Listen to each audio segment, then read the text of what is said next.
All right, I think we're going to go ahead and get started. So I wanted to welcome everyone today to the symposium. My name is Nina Marino, and I'm the director of the Office of Child and Family Services at the Department of Behavioral Health and Developmental Services. We are so excited to bring you our second symposium of the year. This is Pathways to Compassion, Healing, and Recovery. And we have a really wonderful and diverse lineup of speakers over the next 2 mornings that you're going to be hearing more about very shortly. Our goal in bringing these ideas and information to you with this particular lineup was to focus on co-occurring mental health and substance use disorders, lived experience through family perspectives, and an equity lens by focusing on underrepresented groups such as African American females and transgender youth. So what we hope that what you will learn will spark new ideas and creative thinking around how we can increase, expand, and improve upon our adolescent and young adult substance use services here in the Commonwealth. Before we get started, I wanted to thank a few folks at DBHDS who've been instrumental in making this event happen today and have done all of the hard work behind the scenes. So I'd like to thank Rich Firth in the Office of Child and Family Services who organized and coordinated this event, along with Mia McCoy, who will be hosting over the next 2 mornings and also helped with the speaker lineup. And I wanted to briefly thank Catherine Hunter for assisting with all the logistics with Virginia Tech, and Elaine and Liz and Lisa and the rest of the crew at Virginia Tech for bringing this virtual event to life. We just couldn't do this without you guys.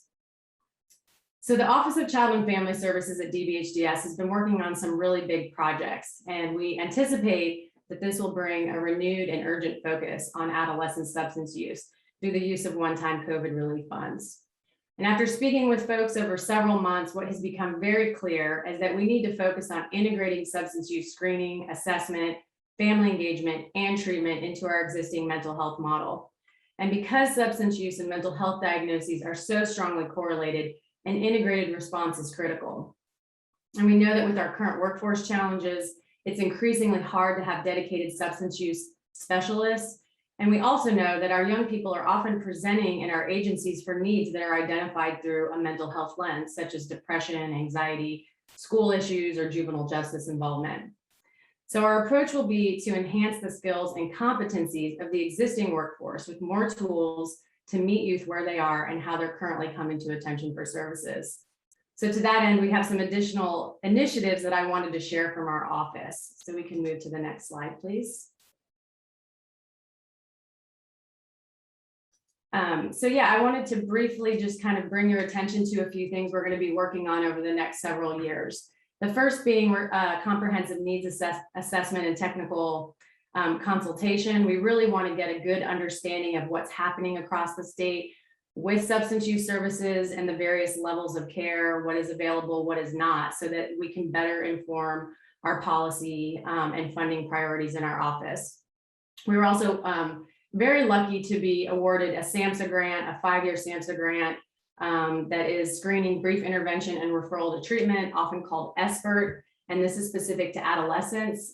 We get to partner with pediatricians and pediatric practices, as well as children's hospitals, to do universal screening and assessment for both substance use and mental health, and then provide brief intervention if indicated. We will have a lot going on with workforce development. I'm going to talk more about that in just a moment. Several initiatives we have going on. And then we also really want to focus on expanding our young adult peer recovery specialists. We know we have a need to have young people with lived experience who can also work with other young people. And then there's a few specialty populations that have come to our attention that we know need to have some extra love to really kind of work on some things, and that being our transition age youth, which we know are not well served in our children's system, and also not well served in our adult system, as well as individuals with developmental disabilities who also have co-occurring substance use disorders. So we're going to be partnering with our Office of Adult Community Behavioral Health around some initiatives there. Continuing to expand evidence-based treatment. We had a grant with SAMHSA for, and we were able to bring the Adolescent Community Reinforcement Approach, or ACRA, to Virginia. We're very fortunate that we can continue to provide that training and expand that EDP. It's a really great outpatient treatment model that we've been able to partner with some of our CSBs around. So we're excited to continue to expand EVPs in that regard. And then the last thing being more integration of universal substance use screenings in mental health settings. So you can go to the next slide. And this is just something I wanted to draw your attention to that will be coming around very soon. So the American Society of Addiction Medicine, or ASAM as it's often called, has an adolescent level of care training. We are going to be working with a subject matter expert who's going to be designing 4 trainings for us. Those are listed on the right there that kind of correlate with what we were hearing is our biggest need in the field right now. So there's going to be 4 virtual sessions that are launching in January 2022. We wanted to make this really palatable for folks. So each of these sessions is only 90 minutes long. We're going to be offering CEUs, and then each session will build upon the previous session. So we hope that will be one way we can work on that integration that I was just referring to. So we can go ahead and move to the next slide. So I was thinking, how can I overwhelm people with as many statistics and data as possible? And I asked Mia about this, and she said that it wasn't possible to do that. So I don't know, I tried my best here to share as much data as I could. I'm not going to go through all of it right now, but just wanted to highlight a couple things that I think are important in terms of framing this. So the first being our very own Virginia Youth Risk Survey that the Department of Health does. The last one we had was in 2019, so it will be interesting to see if there's been changes since COVID and what that looks like when the next one comes out. But the couple of important pieces here is that over a quarter of high school students reported to having had their first drink before age 13, and a quarter also report currently drinking alcohol. So alcohol continues to be the #1 most used substance by adolescents, followed closely behind that with marijuana, you can see there. But what's especially concerning, and I think something we need to pay attention to, is what's happening with our middle school kids. And 10% have reported that they use prescription medicine without a doctor's prescription.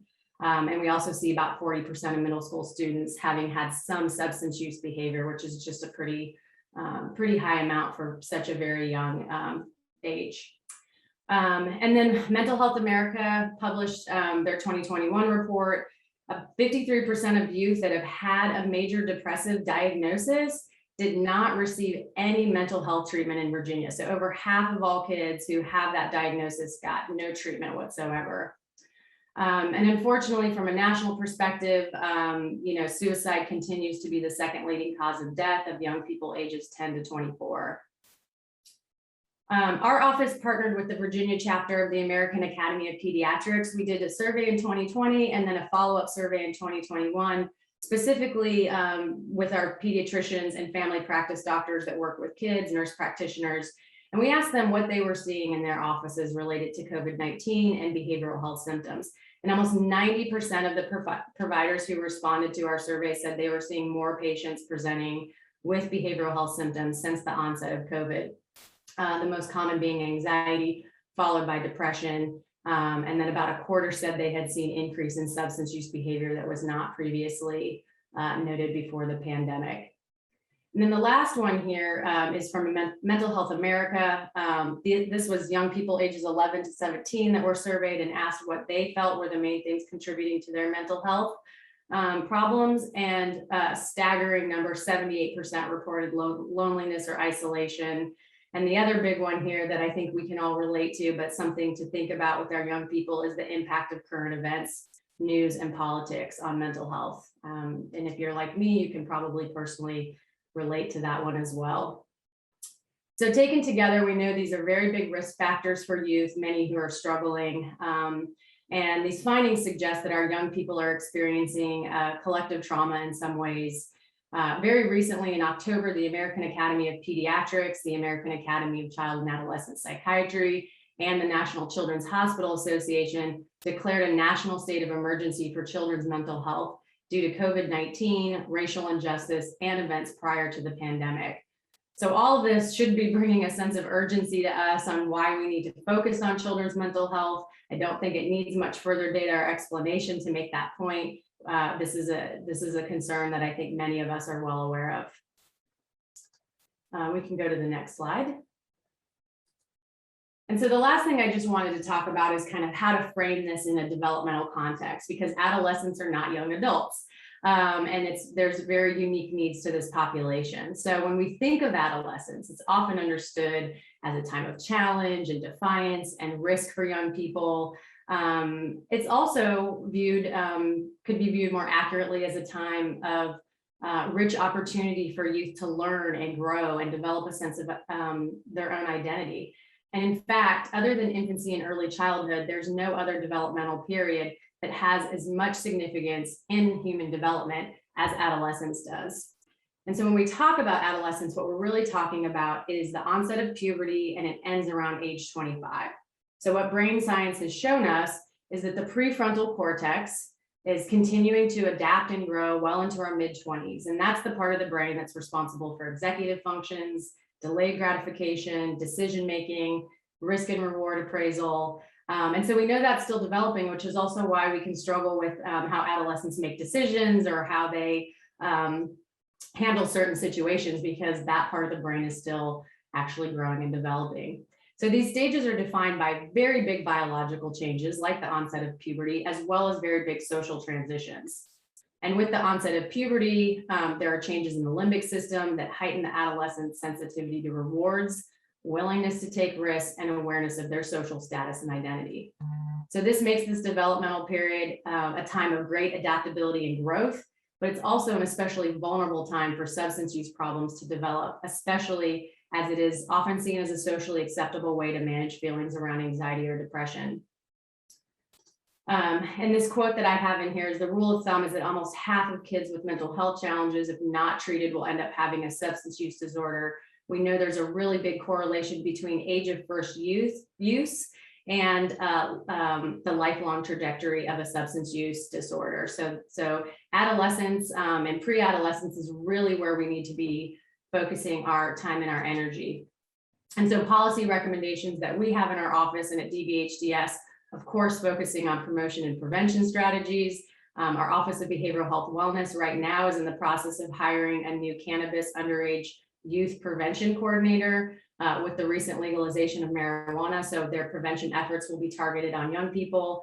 Our office is working on improving access to developmentally appropriate, comprehensive, and integrated behavioral health services for adolescents, and really wanting to increase the number of adolescent healthcare providers by improving on training and capacity growth across the state.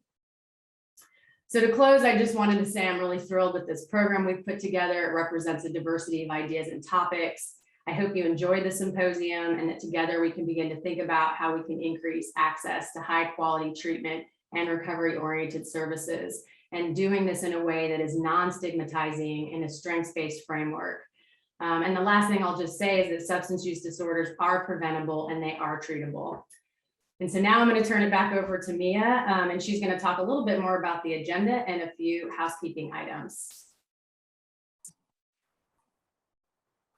Thank you, Nina.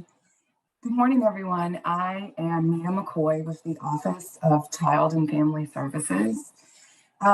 Just as a point and to reiterate what Nina has already stated, we are so happy that you are here and that we are highlighting some of the diversity options or ways of providing services to diverse populations throughout the Commonwealth.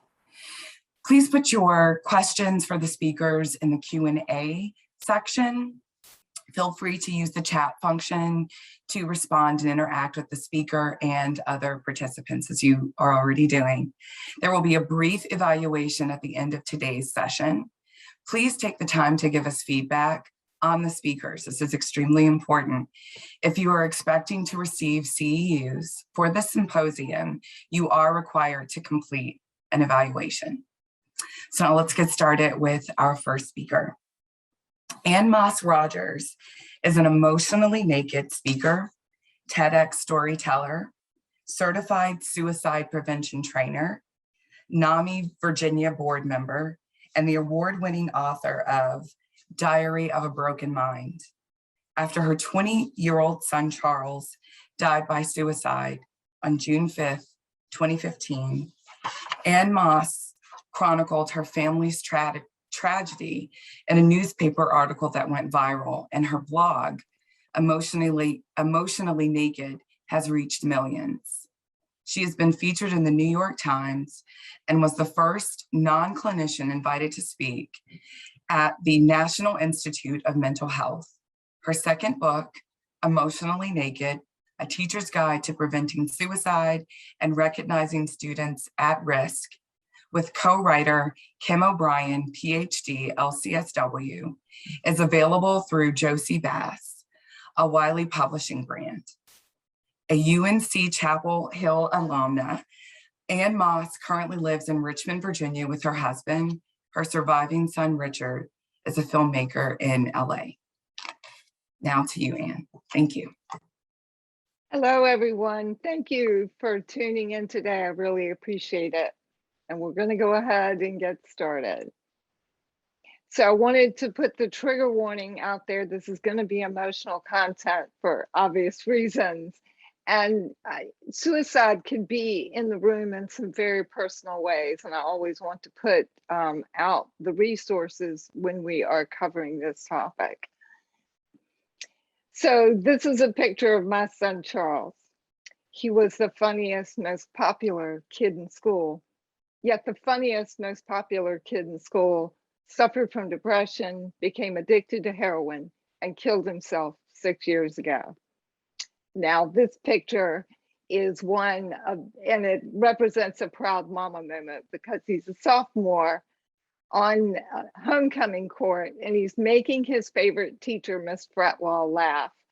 And that's what I remember about Charles, other than his hugs, how he could make me laugh.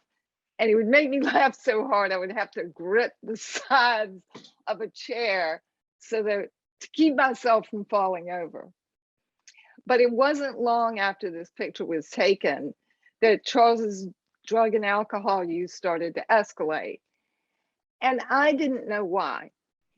Come to find out, he was trying to numb thoughts of suicide. And to an adolescent, numbing thoughts of suicide was better than killing oneself. Although this is definitely what drove his suicide in the end. So he went from alcohol to marijuana. And when he discovered marijuana, he thought, man, I've got the magic drug here. It helps with anxiety. It helps me sleep. Because Charles had a sleep disorder called delayed sleep phase syndrome, DSPS.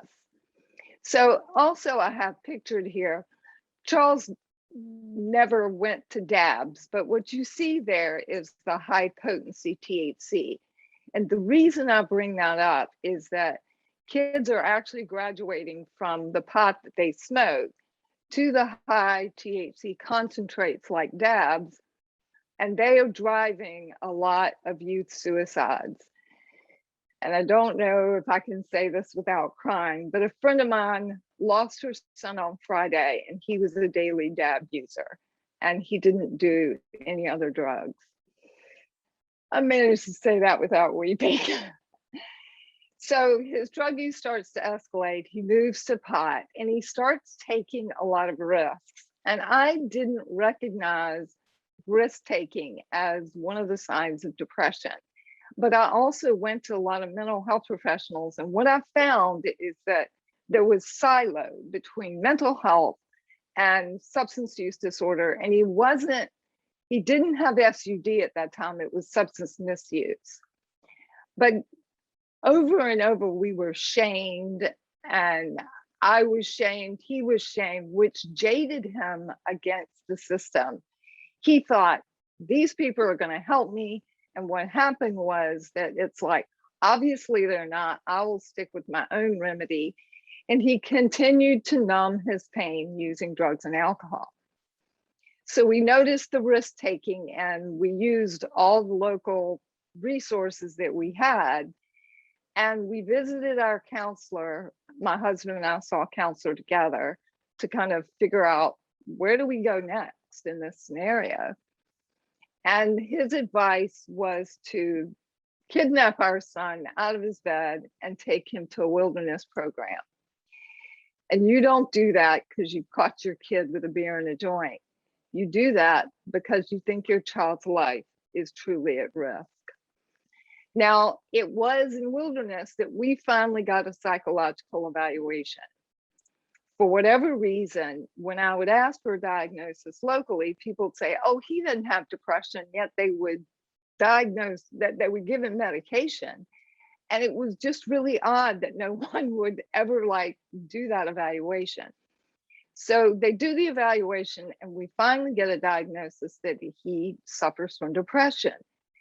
And I never saw this aspect of Charles, but they did see it at school. So a lot of times parents and school teachers will see a very different side of your child. So he goes to Wilderness, and as you can tell from the picture when you saw it close up, he was pretty angry, and pretty much every picture was angry. And what he hated the most was he had to dig a hole in order to go to the bathroom, and then a hot shower consisted of a cold sponge and a bucket of cold water. So he didn't like that very much. So he ends up going to a therapeutic boarding school because that was the recommendation at this time. Oh, and I forgot to say, he was also diagnosed with cannabis dependence, which I had never heard of. And now we do have a diagnosis of cannabis use disorder.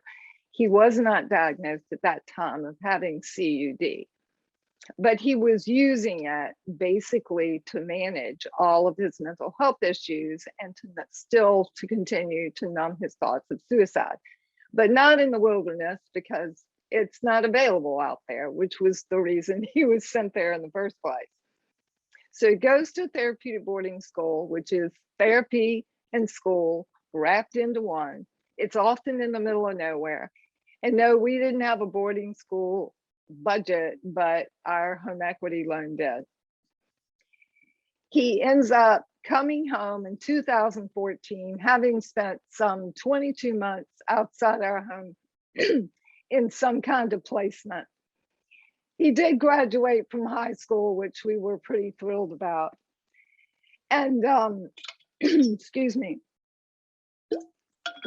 he goes back to using drugs and alcohol to manage all of his problems. And unbeknownst to me, he becomes addicted to heroin. So for 10 months, I'm living in a house with a child who is addicted to heroin, and I don't even know it. He did not use needles, so there wasn't the evidence of candles or spoons or needles because he snorted it. Excuse me, I do have a frog this morning. So the way we find out is some of my silver is missing and the police come to my door and I confront him. But having spent about 4.5 years at this point at Families Anonymous, I knew that yelling and screaming wasn't the way to go. And I came at it from an empathetic point of view. And I decided to allow big silences and not interject or make accusations. And he did finally confess that he was addicted to an opiate. So he goes to detox, he goes to rehab. And then we then have him put in a recovery home because we're selling our house. And I'm no expert in all this. I have no idea what to do. So that seemed like the right place for him to be. So he relapses. Within 24 hours, they take him back to detox. But on the way there, they take him for a suicide screening. And he was turned down. They said, we don't take those people anymore, referring to the fact that he was addicted to a substance, therefore wasn't worthy of a suicide risk assessment. So he goes back to detox. He sees a friend of his. Once he gets checked in, we're all relieved because the house manager calls us and says, you know, this is our protocol. He's checked in, he needs to spend 3 days there, then he can come back to the recovery house. But when he sees that friend, they walk out the door. They just wanted one more party. And for 2 weeks, we didn't know where he was. were sitting in the back of a police car in a parking lot when the police call my husband on his cell phone. We meet them out there and they tell us that our son had been found dead that morning. I was so sure it was overdose. But when my husband asked, how did he die? The policeman said it was a suicide, and the method left no question. I didn't understand why suicide, and it would be a long time before I would. At first, I thought, how could I be such a crummy mother that my child would check out on me? But it wasn't about me. My son struggled with unbelievable emotional pain and the physical pain of withdrawal when he took his own life. I struggled. And the only way I could really manage all the devastating grief and pain was to write. And I wrote and I wrote. And today I have 3,000 pages on my blog. I've written 2 books, 600 pages, hundreds of articles, hundreds of podcasts, because that giving back piece is how I've really healed emotionally. So it was right before the first death anniversary when I'm losing it. I felt like, oh man, I've made all this progress. I'm doing really well. And I totally backslide. And I basically have a grief relapse, because grief is this ugly, tangled mess of emotions that you somehow get the rhythm of over time. It's not this nice linear little path that you think it might be. So I write this post on my blog, and it's us getting the news and the blow by blow of how we reacted. I mean, I'm thinking, who would want to read this and why am I putting it out there? And then I publish it with a lot of reticence, by the way. And I get a message from a girl named Lauren. And she writes me and she said, 2 days ago, I thought about taking my life. But reading a post from a mother who's felt such devastating pain has changed my perspective on life. She then reached out to her own parents and she asked for help. And that was a turning point for me. Number one, because I didn't really recognize that young people or people in general want to talk about their thoughts of suicide. They're confused about them. They don't know where they come from.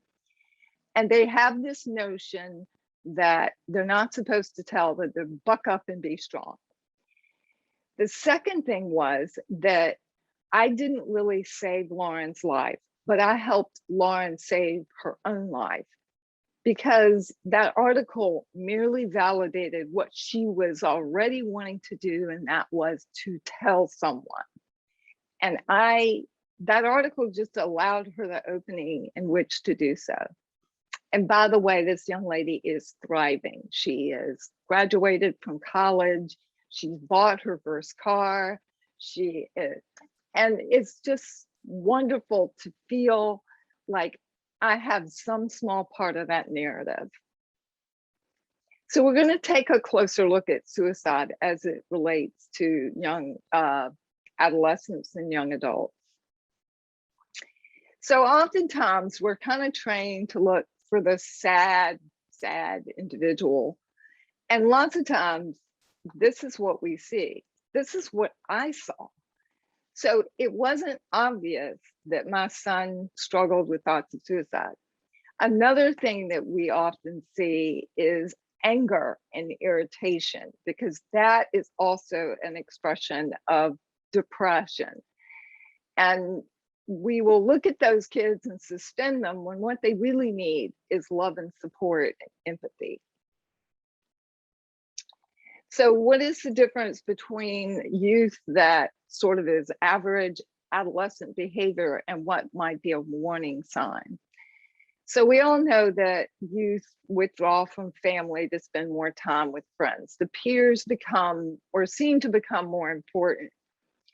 But it's when they withdraw from friends, family, and social activity, especially when it's a child that hasn't ordinarily done so.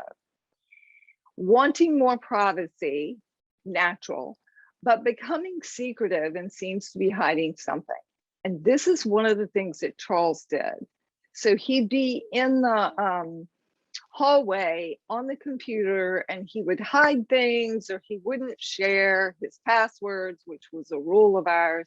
So I ended up installing spyware because his right to privacy was trumped by his safety. So also another average adolescent behavior is moving from childhood likes to teen pursuits. And I'll give my nephew as an example there. So he used to love to do cartoons and draw cartoons, and all of a sudden he did a flip-flop and he was focused on cross country 100%. That's typical. What we need to worry about is that kid who's been playing the violin since he was 3. He loves it. He doesn't have to be asked to practice every day. And at 17 years old, he says, I don't want to do it anymore. And then doesn't replace that with any other sort of hobby or activity. And actually, there was a child like that. And he did declare to his parents that he didn't want to play the violin anymore. And he killed himself 2 days later. So we need to start to see those as warning signs and start to ask youth more questions, because they actually do want to tell and they do want to talk about it. So I'm going to show you a graph from a young man who he was 15 when he told me about this. And this is actually a snapshot of what his suicidal ideation looked like. This is not universal, but it gives you a good overview of what a lot of teens have described to me is their continuum of suicidal thoughts. So we know that episode can last anywhere from 5 minutes to 5 hours, but 20 minutes is actually kind of an average amount of time. And he described that during this ideation of about 20 minutes, there were 2 peaks. And it was at those 2 peaks he really wanted to end the pain. And it was in those valleys and on the way down from the peaks to the valleys that he was more ambivalent about dying.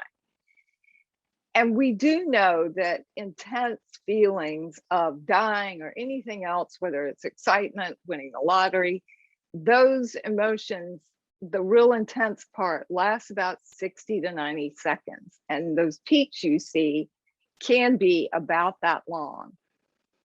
And having sat with probably 1,000 people who, and mostly teens who struggle with thoughts of suicide, I can tell you when they come out of that ideation, it's like they're coming out of a trance. So we often think of it as a choice, but really it's something people are driven to in a moment of unbelievable emotional or physical pain or both. And with youth, the issue is they don't understand it and they're more impulsive and more apt to act on their thoughts. So we want to take, probably most of you all know this, but we want to take the word committed out of suicide. And we want to say died by suicide, ended his life, or killed himself. Now, it used to be a crime in 1400s England. And what they would do is they would deny the family a burial and a service. But it is no longer a crime, but a public health issue. So we'll see headlines a lot of times, child dies because of bullying. Millions of kids every single year are bullied, and millions of kids do not die by suicide because of it. Bullying is a contributing factor, but suicide's very complicated, and it has to do with a constellation of issues that happen all at once. So somebody's risk of suicidality has to do with their health history and environment. Do they have a family history of suicide? Do they have a family history of trauma or mental health issues? Substance use disorder being a really big one. What's happening in their psychosocial world? And that's where the bullying can come into play. So when we interviewed for the book, Emotionally Naked, A Teacher's Guide to Preventing Suicide, is we asked Dr. Victor Schwartz, who was then the CMO of the JED Foundation, when are teenagers most at risk for suicide? And he said during transitions and many transitions and after a relationship disruption. So what does that mean? So transitions are middle school to high school to college, college to real life. But what we kind of ignore or don't really think about is those mini transitions. And since we're near the holidays, we need to think about that.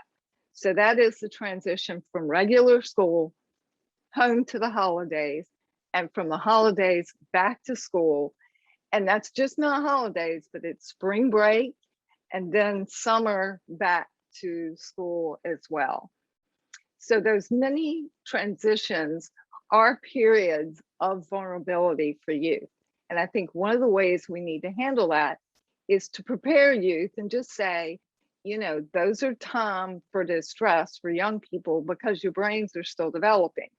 Let's talk about ways that you can manage that distress and set the expectation. It's going to be uncomfortable. It's going to be anxiety provoking. And what are you going to do about that? We don't want to come out and say that's when people are more vulnerable to suicide, but we do want to let them know that it's normal and a lot of people their age struggle with that. What is a relationship disruption? Loss of a loved one, a romantic breakup. Big one is a fight with a parent, because you think, oh, parents don't matter. It's not true. Fight with a best friend. So I'd say 75% of the youth that actually come to my YouTube channel because they've searched a specific way to die and they land on a video that ranks probably number 6 in the world. Usually it is because of some fight with a family member or a friend. And then the second would be a romantic breakup. So I think one thing that we don't often do really well is give kids a sense of agency with their own mental health, particularly when they are in something like a hospital setting, or from the time when they're kind of transitioning back into school. And I think it's really important that we bring them in on the decisions. Like if you've got to call a parent and tell a parent something, and let's say you're in a school setting and the child has told the school counselor, well, you know, I've had thoughts of suicide. Well, that counselor has to call the parent first in most cases. I think it's a good idea for the child to be in the room if they want to, but to go over the script that the counselor is going to tell the parent and give them an opportunity to add to or edit that script. Again, that's giving that child a sense of agency. So something like, well, I was going to tell your parent, yada, yada, yada. How does that sound? Is there anything I need to add? That starts to give them agency, because we're not going to be taking care of them their whole life as closely as we do when they're adolescents. And we need them to start to take some own agency with their mental health. So what do they say and do? So it is in the stories they tell, the papers they write, the pictures they draw, and the searches they leave on their computers for you to see. I've had so many kids say, well, I've looked up all these things online, I've left my computer open, but my parents haven't noticed. I think they don't care. So they have all these veiled, cryptic ways of telling you that they're thinking of suicide that they think are flashing neon signs. But definitely from the parent perspective, the last thing we think is our child is struggling with thoughts of suicide. And we will dismiss it at the first excuse because it just seems so foreign. It can't happen to our kids. So the picture you see here is a visual that a young lady who's 12 years old drew on her folder. She put that in her teacher's trash can. It was the only item in it. The teacher fished it out. She went to the school counselor, and at the back of the folder had some identifying marks, and they were able to get the child the help she needed. It's actually a picture of her trying to drown herself. And she did have a plan, and her parents did have a pool in the backyard. But thankfully, they were able to intervene. And she gave me this, and she is now graduated from college. So that was back when she was 12. So what else do? They ghost and they isolate. So one of the articles that turns up online, and I wrote it on my blog so that when young people look it up, they end up on this blog post, is ghosting a sign of suicide or relapse? And it is, because that's what people do when they relapse or when they're feeling thoughts of suicide, because they feel a sense of shame, but they also like, no one can help me. And that's the time when we need to reach out more. Behaving recklessly, falling asleep in class. If you've got a child that has an A, has been making A's, all of a sudden is making, C's, there's an issue there. Change in friends, frequent flyers to clinic, the ER, the doctor. Charles, my younger child, was at the doctor with every flu, every cold, every backache, every headache, and he knew the first name of every single school nurse of every school he ever attended, and they knew who I was. Hello, Miss Rogers. So I think it's really important to notice that those physical illnesses are related to mental illnesses or mental health conditions or trauma. Giving away prized possessions is a big one, and also any sudden behavior changes, and that can go from being depressed to suddenly not being depressed, because coming out of a place of darkness takes time, and any kind of sudden turnaround needs to be kind of thought of as suspect, because lots of times that can indicate that a child has decided on a death date, and that was the only way they could kind of move forward, is to set that future date to suicide. And sometimes that can be a way for them to maintain life, but other times they actually do follow through with that. So what do they say? They say, I want to die. I feel so worthless. I feel so numb. I'm such a burden. I can't do this anymore. But what it really takes is relationships of knowing what your loved ones say and do that's different. And it's that feeling of despair that it gives you. And when oftentimes we think, oh, well, we're not qualified. But if we have ears, we are qualified. The one I hear the most often from young people is, I'm so worthless and I feel so numb. And that is so curious to me, because they'll also go to sort of numbing type of coping strategies as well, even when they feel numb. So I'm going to show you a comment, and this is one from YouTube. I can't do this anymore. Waking up every day, feeling numb, finding no joy in anything, losing interest in all of the things I once loved. And next, I'm going to show you a really interesting comment. So one day, a young man comes on YouTube. There are about 4,000 comments at this point.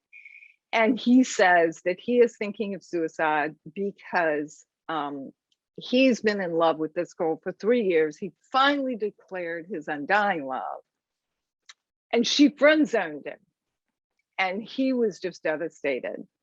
So I know now, because I've had enough training and I've had enough practice with young people, not to go instantly to any kind of toxic positivity.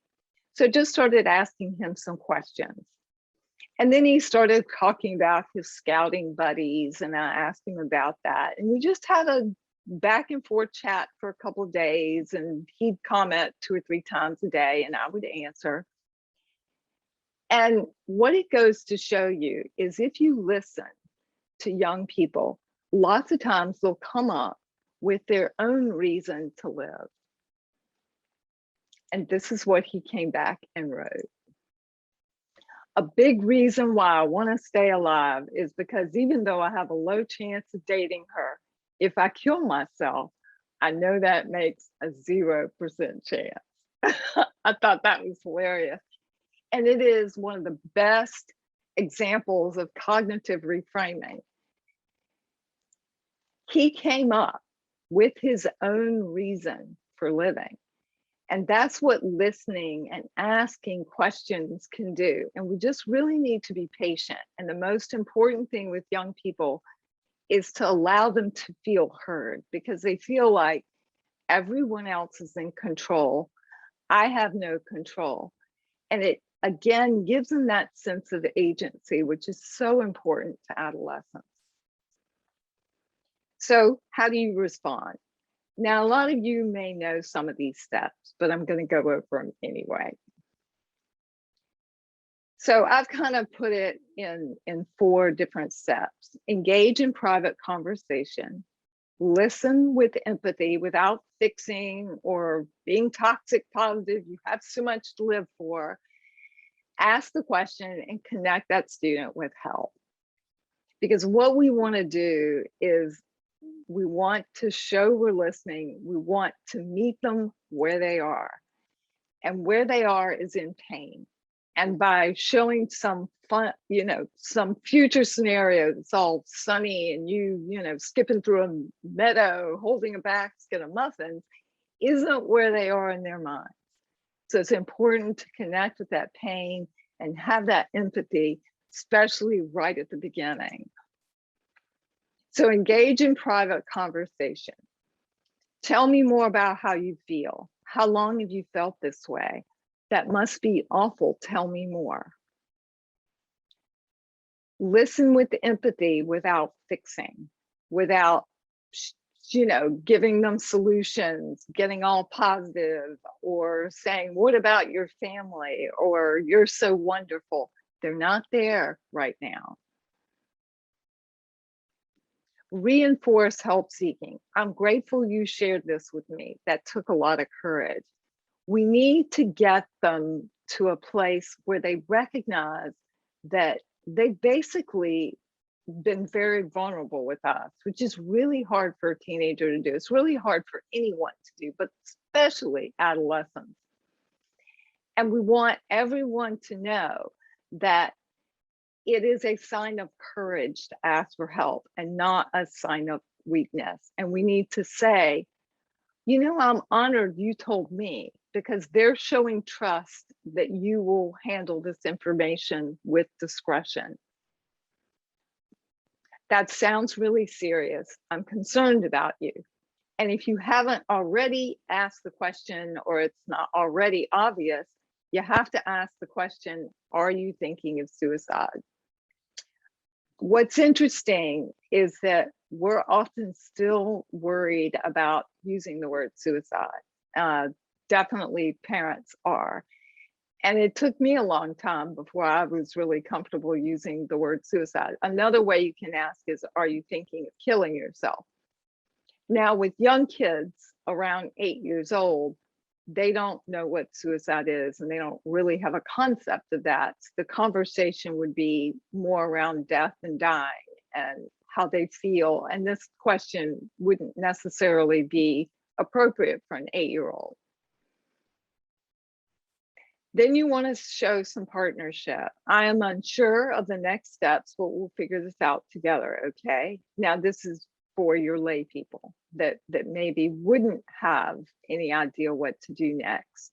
But I want to inform people that they don't have to be experts, that the likelihood that a child is going to tell just, a mental health professional is unlikely. They're really going to tell the rest of us. And I also encourage kids that with the friends, they always like, well, how do friends help friends? So I encourage them to say, you know what, together you can call the crisis text line. You can do 741, 741, and together you can say, what are the next steps? What should we do? I'm sitting with my friend.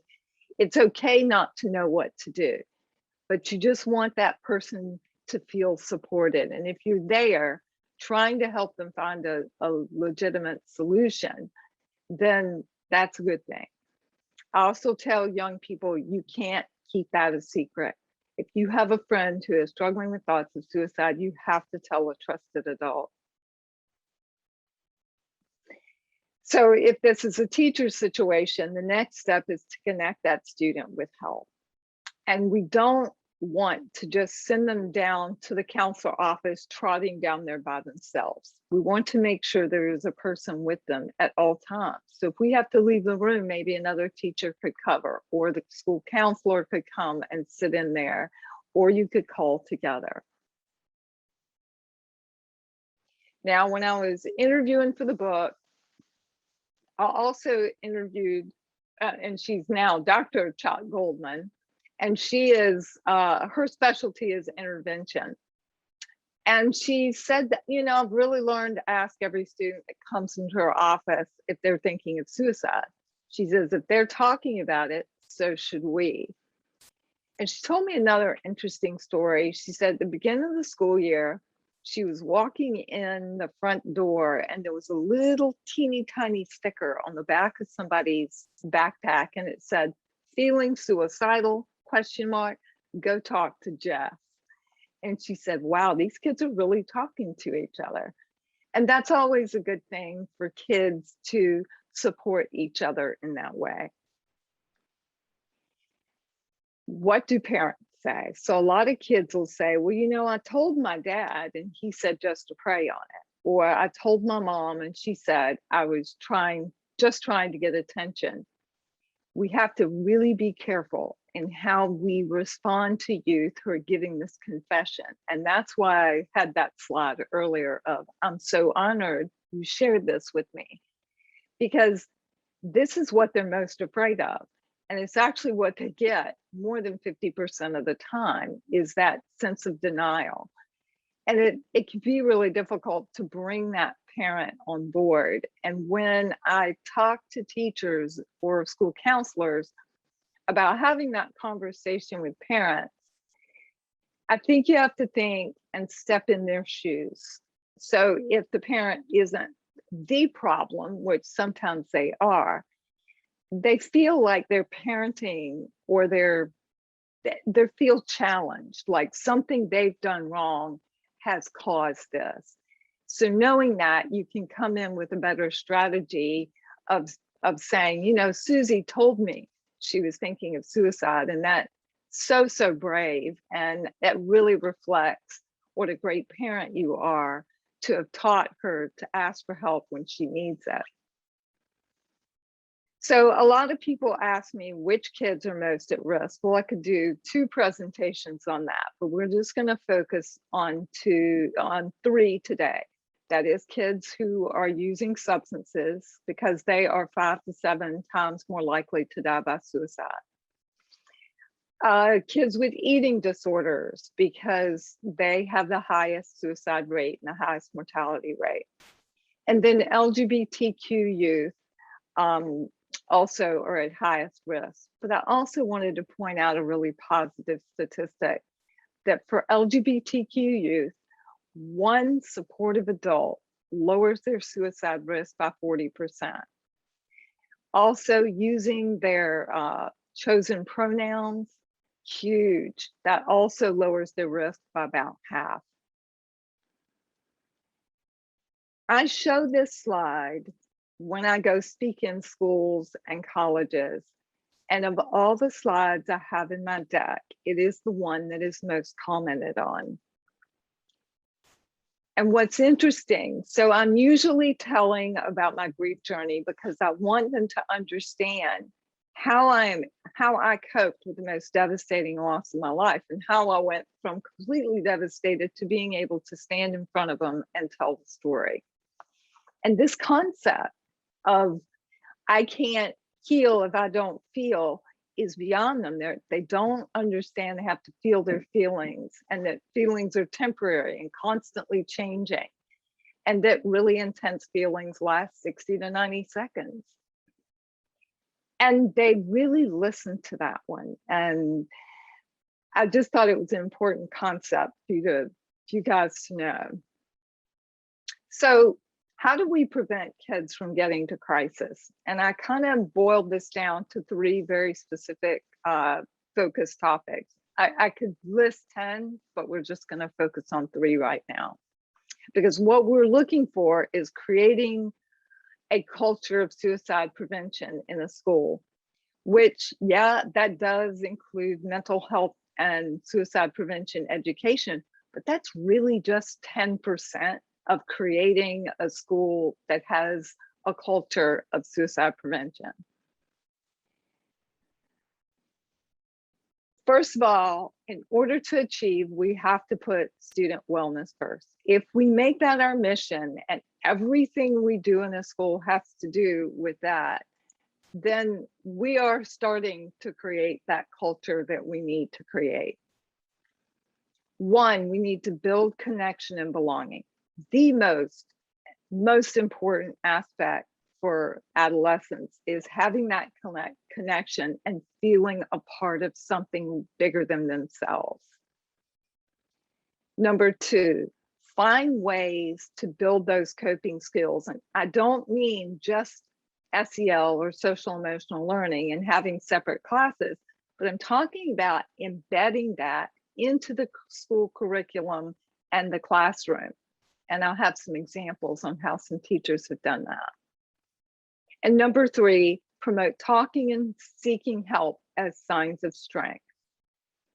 And I'm going to show you a few case studies. One is real basic, and that is teachers or healthcare professionals who put this poster up in their waiting rooms, and it just gives kids a way to reach out to someone. And the more you put those resources out there, the more they use them. And I can see, because I see what they click on in the statistics, and this is one of them.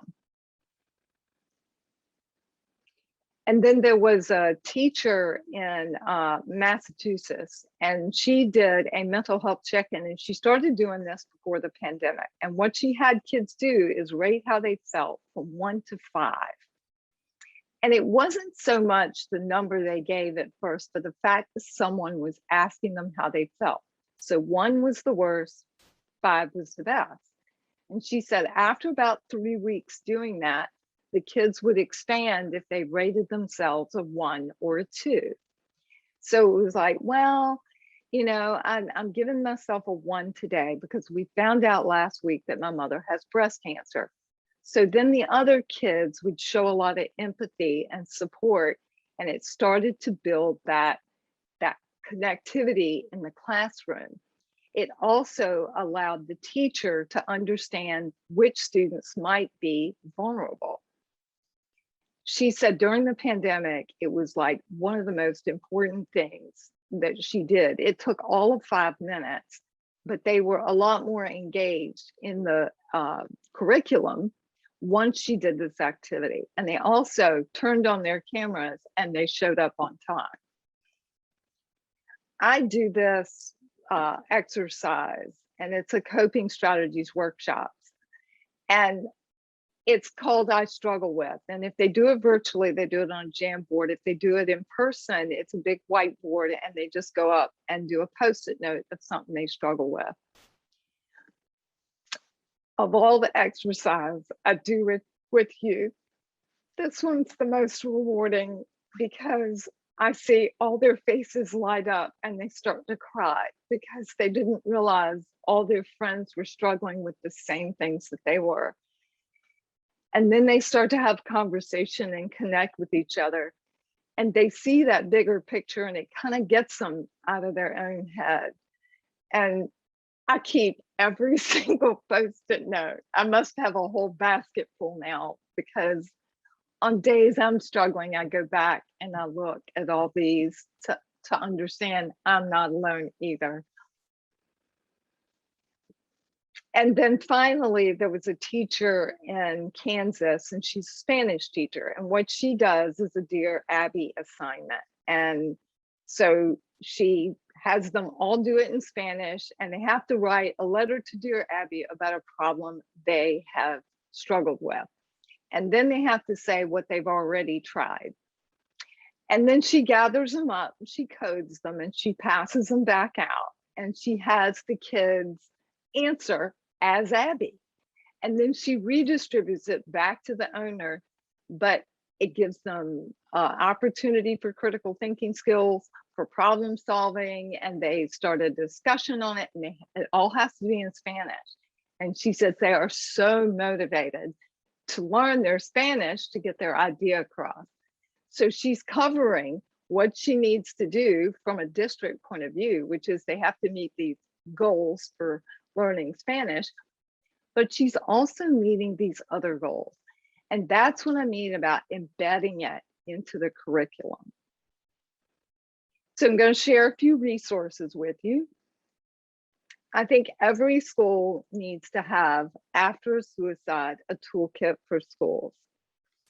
What I've seen schools do this year is that once they have a suicide, they cancel school the next day. Well, UNC Chapel Hill did that, and then they had a suicide the following day, and 6 come in with attempts and the emergency room. Because what we do when we isolate kids after a suicide is we're basically isolating all the other kids who are triggered, who are at risk. And it's driving me crazy seeing that. And, you know, Chapel Hill's my alma mater. I'm like, can you just at least put my book in the alumni review?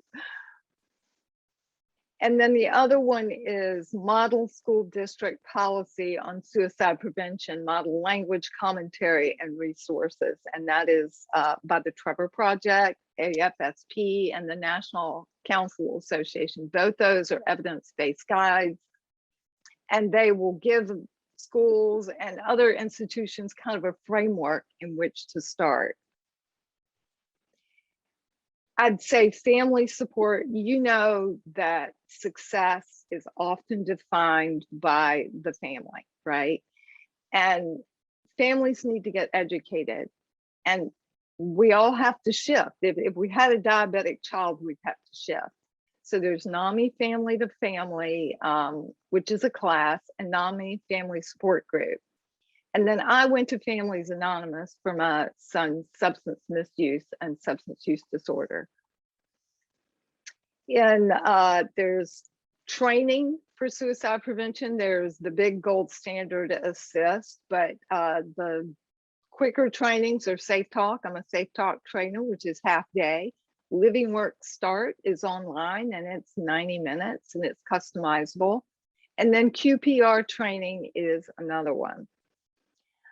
I know a lot of people are doing mental health first aid, and I think that's a really important one, but I think we also need to have suicide prevention specific training, because that empowers people to ask the question, to intervene, to be helpfully nosy. I have a bunch of free ebooks, and you can all find them at amos.com/shop. I have one on grief, coping strategies for grief and loss, 9 ways to help your kids build resilience, 25 mindfulness and discovery activities. I have a fishbowl game. How do you talk to somebody who's lost someone to suicide? And those are all free. And then this podcast, Suicide Prevention, What Teachers Can Do. I've found that a lot of mental health professionals have reached out to me and said that was really relevant and helpful for them. And 2 of them reached back out and said that they had college students of their own, that once they heard that podcast, they called their child and they asked the question. And they said that their child had admitted that he was suicidal. Really popular article for parents, because some of them totally freak out. And my son is admitted he is suicidal. What do I do now? I'm a certified suicide prevention trainer, author. I do teen and adult workshops and keynotes. And I think as funny and as talented as my son was, his greatest gift was letting other people know that they matter. And that is the legacy that I will carry forward every single day since his death. Thank you so much for tuning in today. I know it was a rough presentation and I didn't get to put in my laughing baby because it's a video and video doesn't work very well over webinar. But thank you all for attending today. I'm really so honored to have been asked and honored to have you as audience members. Thank you, Anne. We do have a question for you in the chat, and maybe some more that will be coming in. So the first question here said, thank you so much for sharing your story. I would like to know what suggestions you have for promoting safer social media interactions for teens and young adults. It's such an important part of the connection for teens, yet even in rural areas, so many transactions related to substance use are happening on Snapchat and similar sites. Is there a way to counteract this negative impact by using social media in a more positive way? I think the first really spotlighting youth stories of being able to find recovery.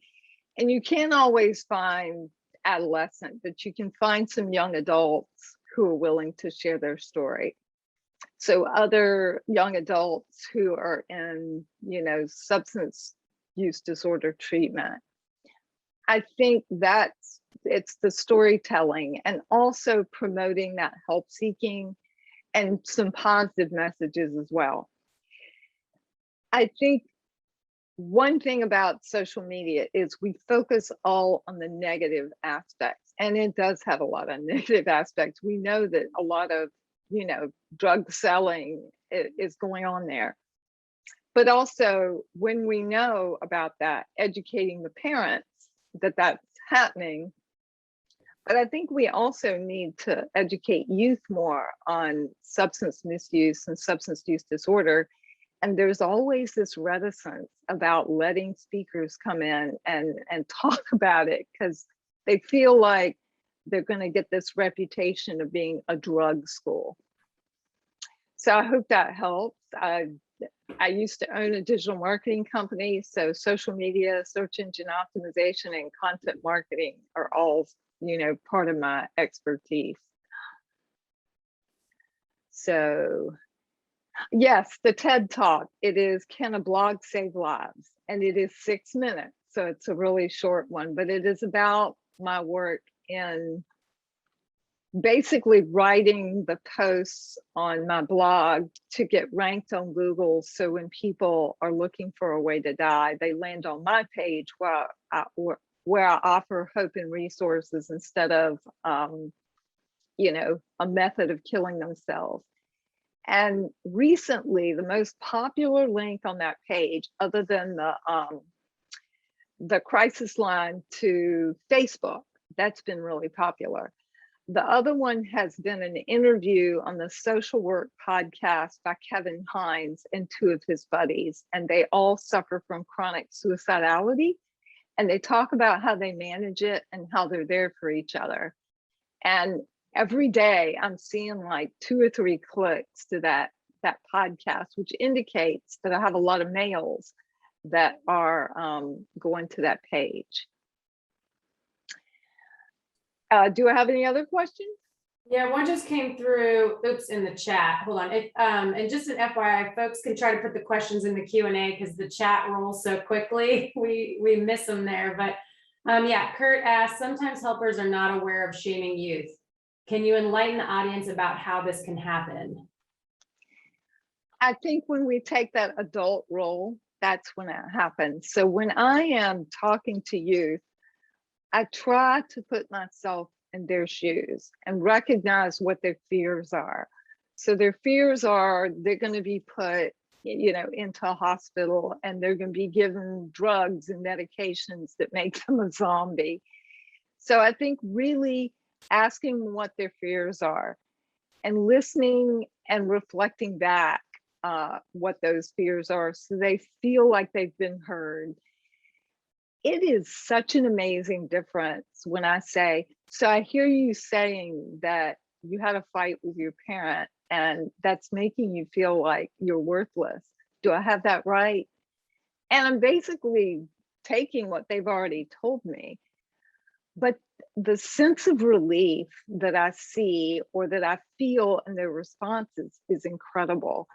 So kind of going in there as an empathetic person, and to be able to do that as often as you all do that, you've also got to focus on some self-care as well. There's a big demand for y'all right now.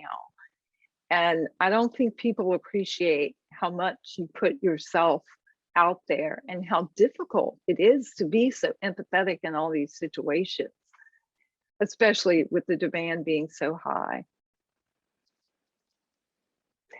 So I have a 16-year-old that is struggling with SI. There was a sexual abuse from 7 to 9. Mother has not responded to concerns about suicide by putting up medication and other risks in the home. Oh gosh, the 16-year-old believes mother doesn't care. I think mother doesn't think she can protect her child. How would you facilitate a conversation with mother without potentially reinforcing her own self-doubt about parenting?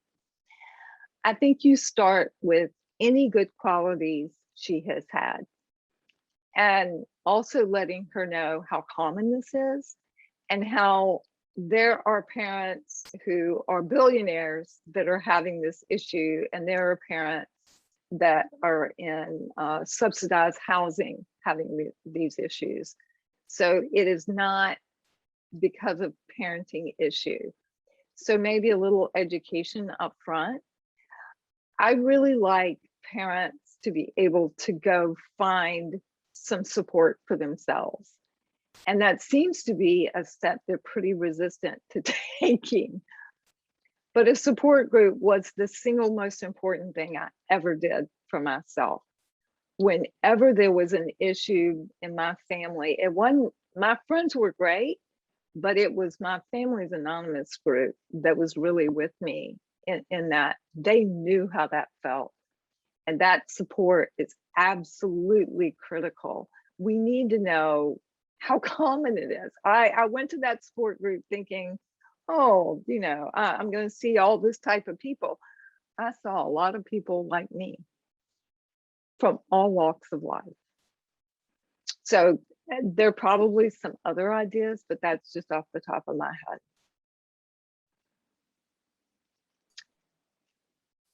Thank you all. I'm going to download the chat while I can. I was gonna say, you might want to look at some of the comments in the chat because you're getting a lot of love there and a lot of folks resonating with what you're saying. I think we have one more question here. This will be the last question because we will be taking a break and have to get started right on time for the next presentation. Last question, how do you get a 16-year-old boy to participate in any form of counseling or help when he won't come to appointment and won't meet intensive in-home therapist or outpatient therapist, stays away from home and has been put out of school? So we can't make our youth go get help, right? And that's where modeling comes in. So there are two different ways you could do this. One is saying that I'm not handling this work very well, and I feel like I'm such a failure and I need to get past that feeling so I can support you better. And therefore, I'm going to find support for myself because I recognize that as being strong, is finding support for me so that I can be there for you. And I do wish I had told my own son, as much as I want you to get well, I love you, even if you don't. And then I think another way to go about this is saying, I'm seeing a counselor, and this counselor asked if a couple of my family members would come to a session with me because I'm not managing this particularly well. And she said she needs to see other members of the family. Would you be willing to do that for me? So reframing it, we have to be really patient, and that resilience book will help you kind of, it's just 11 pages, but it kind of helps you see that relationship from a different point of view, from like lecturing them to listening more and asking more questions so they start to do that critical thinking. Start to ask that child for an opinion. You know, I had this fight with a neighbor. I didn't handle it really well. What do you think I should do? You know, get them to start thinking about. When you ask them questions like that, they start to feel more important, like they matter. So those are just some of the thoughts off the top of my head. Well, thank you so much, Ann Moss Rogers, for your extremely enlightening presentation. As a takeaway for me, I'm going to remember wellness first, to build connection and belonging, and to support in building coping skills. So I do appreciate all of your effort and look forward to hearing and reading more of your work.